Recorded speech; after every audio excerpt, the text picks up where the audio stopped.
Welcome to the One Thing podcast, where we all get to usher in the new age of humanity, what we call Homo Spiritus, by practicing dancing with the one thing that individuals, communities, and countries have yet to try en masse.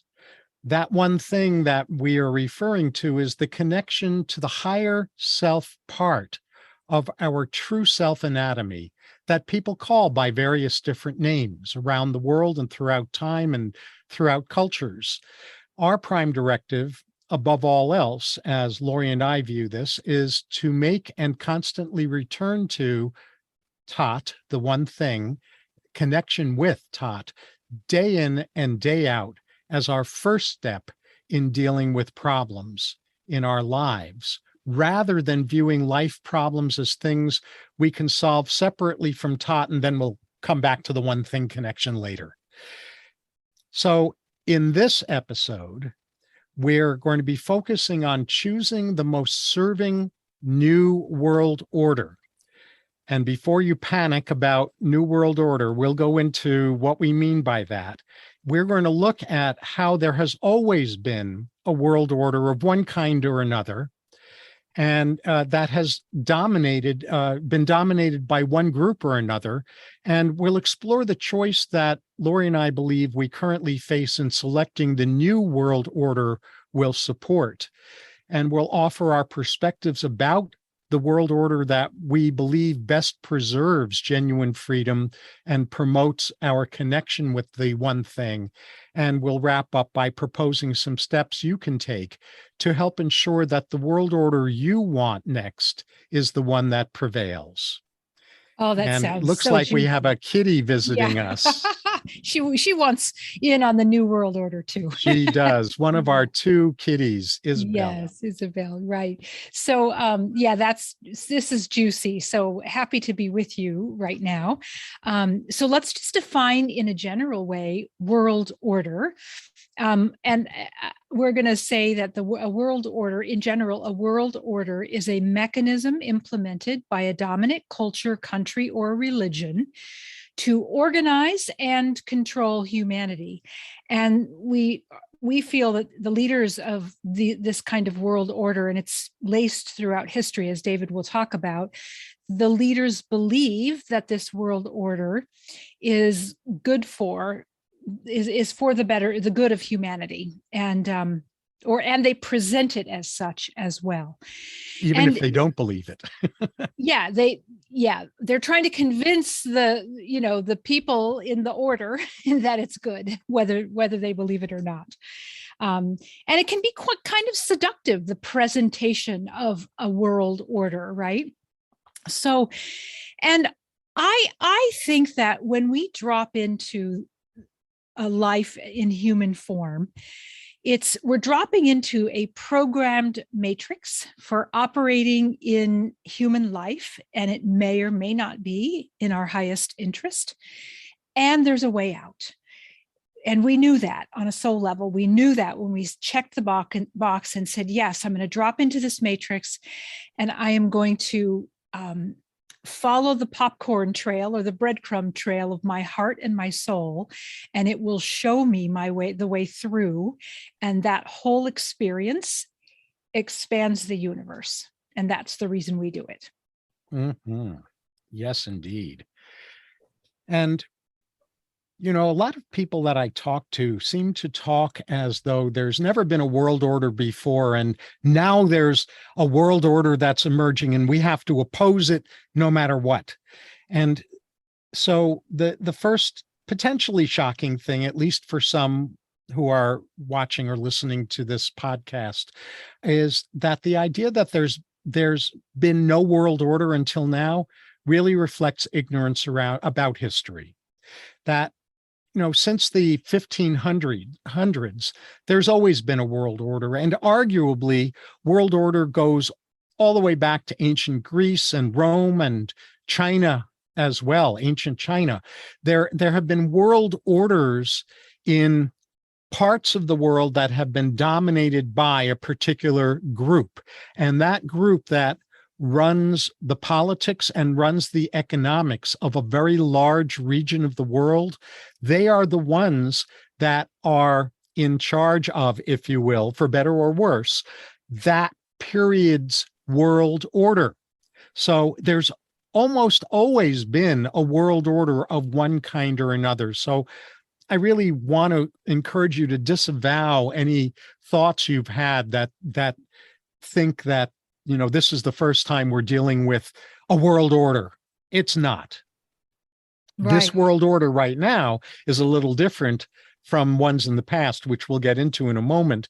But what we want to focus on in this episode is about how we need to be thinking about the next world order we want, because the world order that has existed since World War II's end is now ending, arguably has already ended. And so we need to be thinking about the next world order we want, instead of believing the false notion that there's never been a world order until now. Yeah, well said. And also to add to that is that not only is it the next world order we want, it's of our choosing. Like, we don't have to be pawns in the game. We get to be at choice. And perhaps for the first time in human history. right. And it's going to be the loudest voice that will actually take the stage, so to speak. And so our objective in all of this work is to give people information and tools so that they can make the wisest choice, that and hear it coming from their heart and their soul, and not be bamboozled by words just coming out of people's leaders' mouths, so to speak. So today, the way David and I see it, we're just going to sort of do a broad brushstroke. We see that there are two primary competing world orders, not that there aren't other smaller factions of orders trying to sort of have their voice, but and we also want to just say up front that we don't have all the information on world order as it plays out today, but we do know that it's not helpful to pretend that there shouldn't be or won't be continue to be a world order. That's just kind of the way humanity tends to work. So the more useful question is, what kind of world order do each of us want to support and participate in? Where do we want to flow our energy? Because that matters, because we're all made up of energy. We live on a planet that is matter, and the way we vote, the way we spend our dollars or currency, the choices we make is an investment of energy, and it adds up and it matters a lot. Mm-hmm. Yes, it matters a whole lot.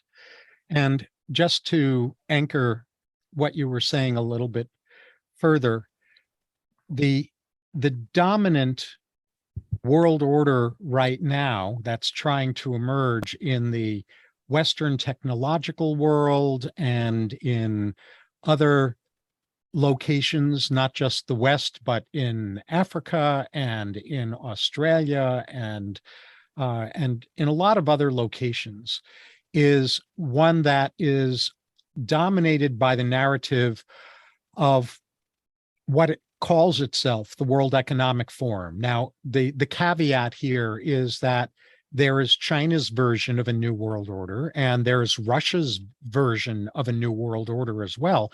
And there is a version of a new world order that is held by at least some groups in the United States. But the most influential of the publicly known attempts at a new world order is through the World Economic Forum, the WEF.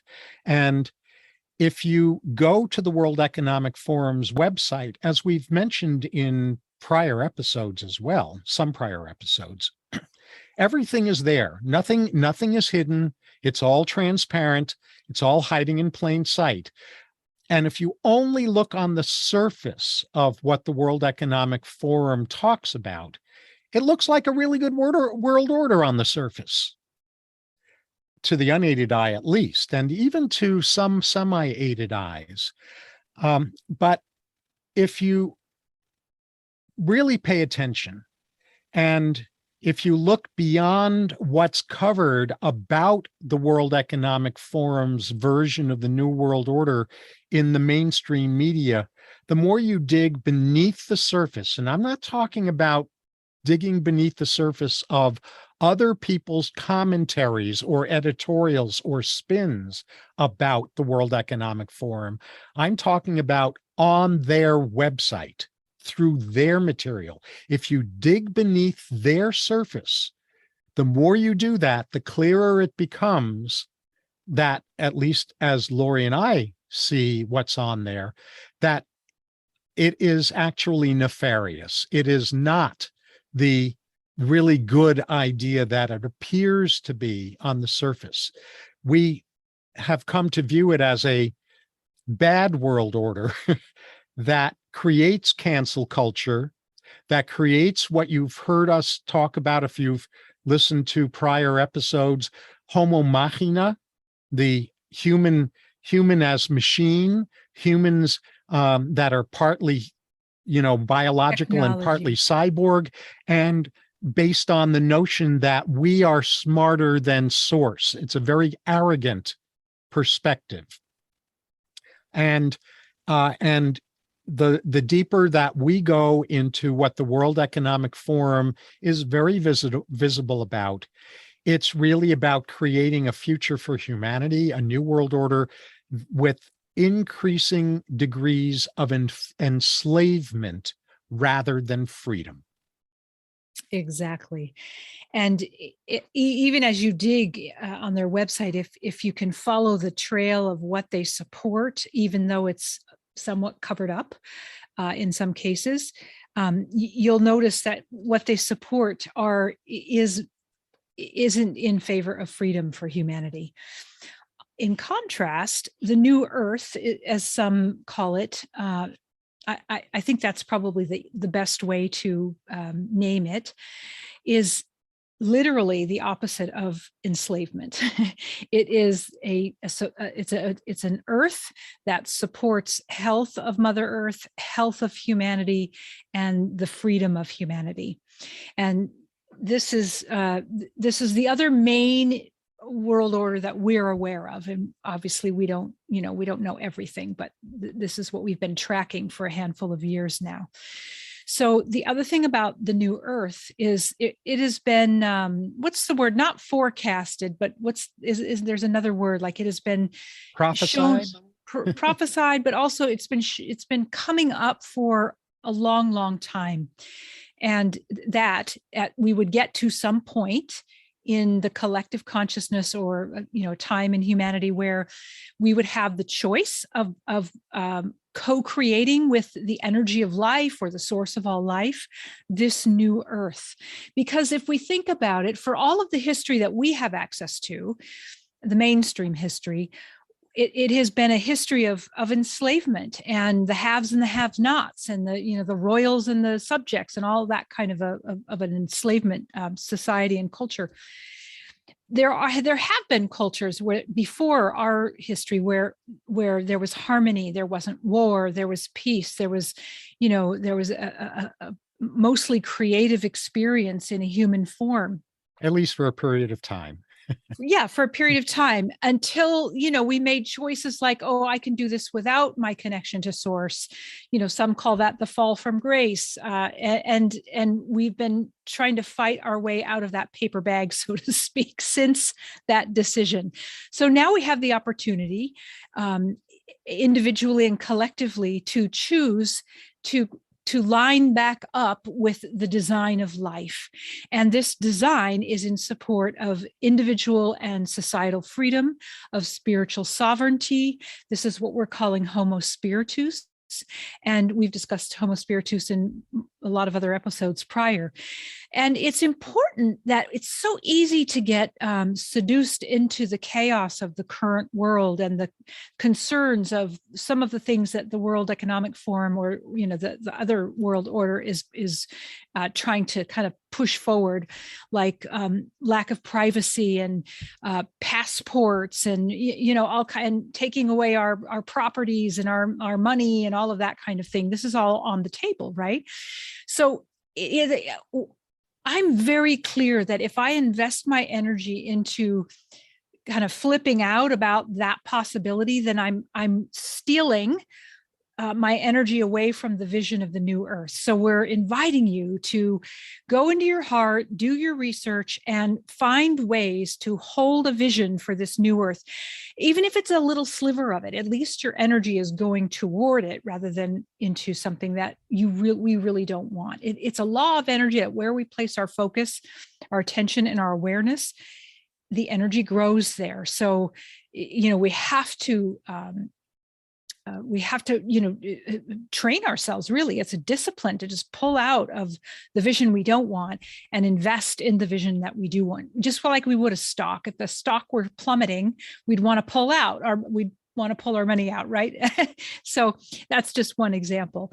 And the idea of holding a vision for a new earth is not burying our head in the sand for what's really happening. We can very easily be aware and abreast of what's really happening and make our choices instantaneously to feed the vision, right? To feed what we want. So, I think that's the best way to say it. Yeah, very well said. There's one thing that I want to flesh out a little bit further, because you mentioned passports, and the types of passports that Laurie is talking about is not the conventional passport that verifies citizenship in a particular country. What we're talking about about passports in this episode is things like vaccine passports, social currency passports. How conforming are you to a particular society's mainstream rules and things along Right. those And China lines? actually already has this, in the beginning stages of engagement. So Yes, this is not far out stuff. This is it's not theoretical. it's not. It's actually happening. And we're America is the land of freedom, and David and I are very devoted to standing for and doing whatever it takes to maintain not only the freedom for our country, but for the world. To be a beacon of light Yes. around freedom. Absolutely. So That, because that's our true design. If left in the hands of a few who have other agendas, well, of course, then we're going to lose it. But I don't think we're going to go all the way over that line. But we do need everybody, all hands on deck. yes, indeed. And so in that spirit, we're going to unpack a little bit more about the chipping away of freedoms and spiritual self-responsibility. Yeah. So I guess, there a lot of, especially during COVID, a lot of people said, oh, I just want things to go back to normal.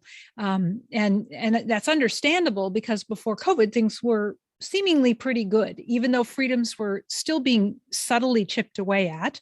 I just want to say we won't be going back to that normal. That there's no way to go back to the way things were. It's, the idea of opening a can of worms. You can't put the worms back in the can and close the can. It's done. So it's too late. We have to also just get right in our mind that regressivism, going backwards is not freedom. Freedom is something that's created from the present moment and the next present moment, and it's a choice we make all the days of our life, really. Yeah, that's so important. Regressivism is not freedom. Mm-hmm. In addition, if we have a notion of freedom that is only about me, or my group, or my group's ideology, my group's ideology, my group's ideology, we are confusing freedom with narcissism. Freedom is not narcissism. There's a famous line from Spider-Man, which is with great responsibility, with great power comes great responsibility. Well, what we're offering up is a paraphrasing of that. With great freedom comes great responsibility. And that responsibility is really connected to expanding our notions of what patriotism is. I consider myself to be a devoted American patriot. And I consider my patriotism to the United States to live inside of larger patriotisms. So if you think of nested dolls, this is nested patriotism. So my first patriotism is to the sphere that we live on, and to ensuring that Mother Earth remains healthy. And my patriotism inside of that is to humanity. And my patriotism inside of that is to the United States. And my patriotism inside of that is to the groups that are my affinity groups. And then to my individualism inside of that. So, the most common form of patriotism, which is my group over all others, or my country over all others, is group narcissism in disguise. And the time has come not to end patriotism, not to end national patriotism, but to embrace nested patriotism the way I've just described. Mm-hmm. That's so beautiful. Yeah. And I would also say, I mean, my first devotion, I wouldn't even call it patriotism, is to the source of life. Yes, that's above patriotism. Yeah, it is. It's the reason I'm so devoted to that is because we can't get free. We can't live as a liberated Homo spiritus, connected to the source of life, facilitating and co-creating a beautiful earth and countries that get along and that kind of thing. We cannot do that without the one thing. It's not possible. We've tried. This is the point of our podcast, is to, try to convince you, if you will, that there's no longer anywhere else to turn but to this alignment, and then to be guided and directed accordingly. Then this doesn't mean it's taking away our free will. It's the opposite of that. It's putting us in alignment with the heart and soul of what our heart craves, and the use of that will in order to fulfill who we really are in these physical forms and on this planet.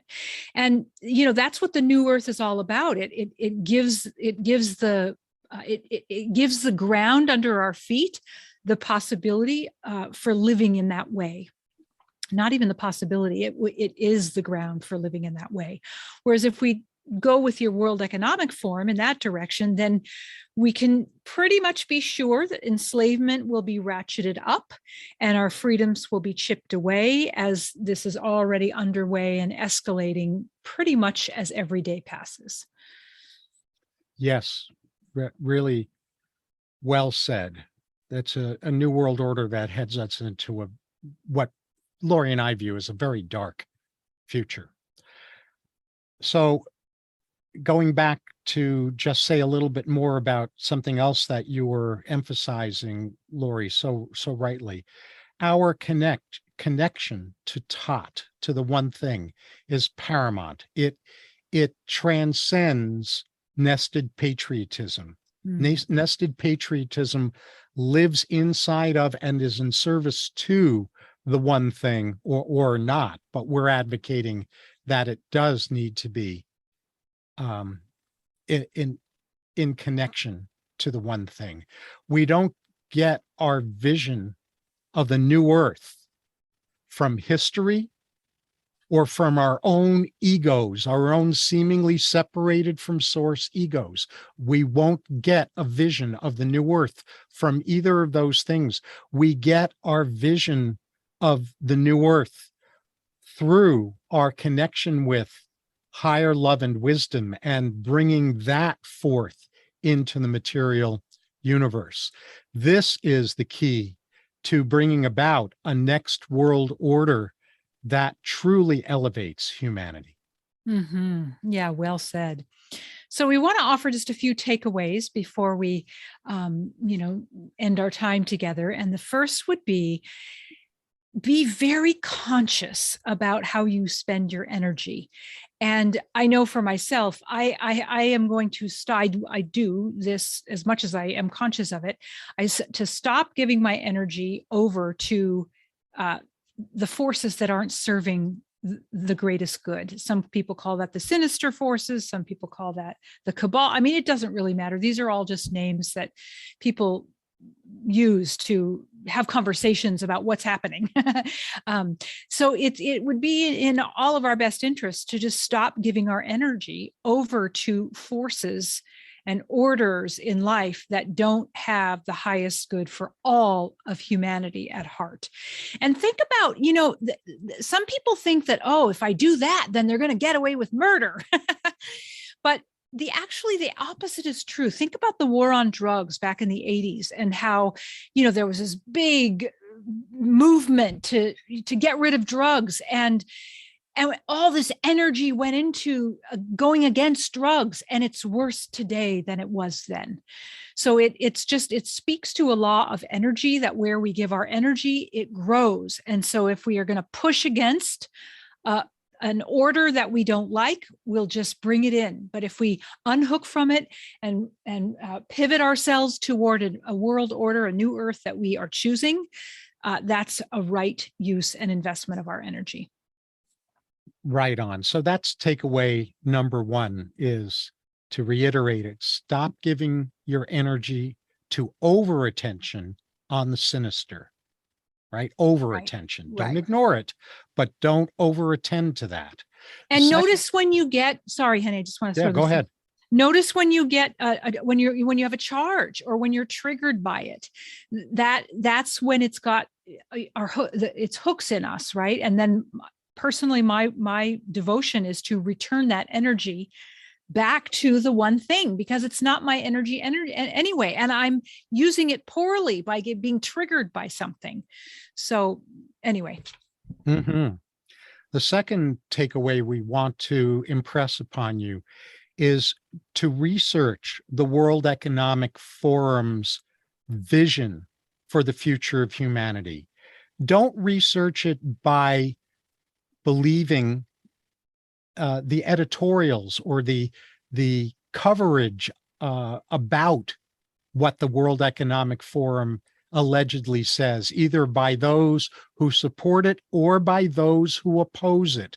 Don't do it that way. Our recommendation very strongly is read the World Economic Forum's own statements about how they view the building of the future of humanity. And again, in order to do that, you've got to dig beneath their surface messaging on their website and look at the details about Plan 2030 and things along those lines. And you need to use your heart in this process as well as your head. If you only use your head, it'll scare you, and you'll read things that aren't there. That's true. And remember that locked inside of virtually everything is some kind of grain or pebble or boulder of truth. So you'll see things in their material that you'll say, well, you know what? That doesn't sound too bad. And some of those things aren't too bad. They don't sound too bad, except when looked at in the framing, the overall framing of that vision. Then they start to look different from those grains of truth. And in addition to researching the World Economic Forum's own narrative about itself, also research Fifth Dimension, New Earth, sovereignty, and freedom. And there are a lot of different sources for that different people are more drawn to than others, because there are different ways of naming all of that, from metaphysical to more scientifically based. And based on your research, get clear about which of those two versions of freedom you support. Exactly. And then practice the side that you're going to give your energy to in your life. Practice the visioning of it, practice the upgrading of it in your life. We build energy by practice. Yes. And part of the practicing involves recognizing that we can't choose both. We can't choose both visions. It's going to, in the end, boil down to each of us deciding which of these versions of the future of humanity and the future of freedom that we support. It's really not possible to have one foot in one world and one foot in the other. Exactly. And they say that about fear and love. We can't have both at the same time. We're either going to choose fear, or we're going to choose love. I would say that the World Economic falls under the umbrella of fear and the New Earth falls under the umbrella of love. And we must pick one or the other because we can't hold both in our system at the same time. Indeed. And so building on what Laurie was just saying about practicing embodying whichever of those perspectives you embrace, you side with, as that becomes more and more well practiced in you, then the final takeaway is catalyze that vision in whatever your chosen spheres of influence happen to be. Exactly. Because none of us can do all that needs to be done. Whereas each of us who are doing what we are called to do adds up so that collectively all the bases that need to be covered get covered. Exactly. All the puzzle pieces get, brought in and the puzzle gets created as a whole. Yeah. Mm-hmm. Perfect. Great. So anything else before we sign off? I just think that, like our previous episode and some of the episodes before that, parts of this may be important to listen to more than once as well. Right. Good advice. And so, as you know, each time at the end, we tease you with our next episode. And in our walk on Saturday evening before recording this, we came up with the most brilliant episode for for next time. And we thought we would remember because at the time it always sounds so good. How could you possibly forget? But lo and behold, we didn't remember. So we're going to call it a surprise episode and know that between now and then we will remember what it was and you will get the benefit of that. And it will piggyback on this episode in some way. Yeah, that much I remember. That much we do remember. Exactly. And so until next time, remember to dance with your better half, the one thing, so you and all of those around you can keep living more and more fully as Homo Spiritus.